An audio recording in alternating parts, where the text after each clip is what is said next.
ঘোষ। আমি তেঘরে থেকে এসেছি। আমি ইউটিউবে ডাক্তারবাবুর আমি প্রোগ্রাম দেখি এবং তাতে আমি অনেকটা মানে আশ্বস্ত হই যে ডাক্তারবাবুর কাছে একবার গিয়ে আমি দেখি কিরকম হয়।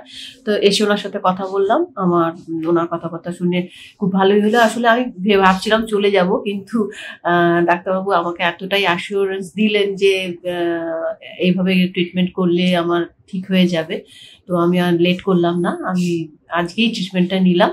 তো আমার ডাক্তারবাবুর ব্যবহার বা এখানকার আদার্স যে অ্যাসোসিয়েটের যে ইয়েরা রয়েছে তাদের প্রত্যেকেরই আমার ব্যবহার খুব ভালো লেগেছে।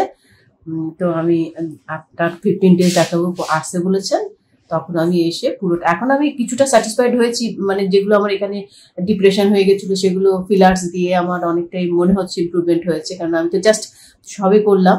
আর 15 দিন পরে আমি ব্যাপারটা পুরো বুঝতে পারবো, তখন এসে আমি আরেকবার ডাক্তারবাবুর সাথে আমি দেখা করে যাব, তখন আমি ফিডব্যাকটা দেবো। Thank you.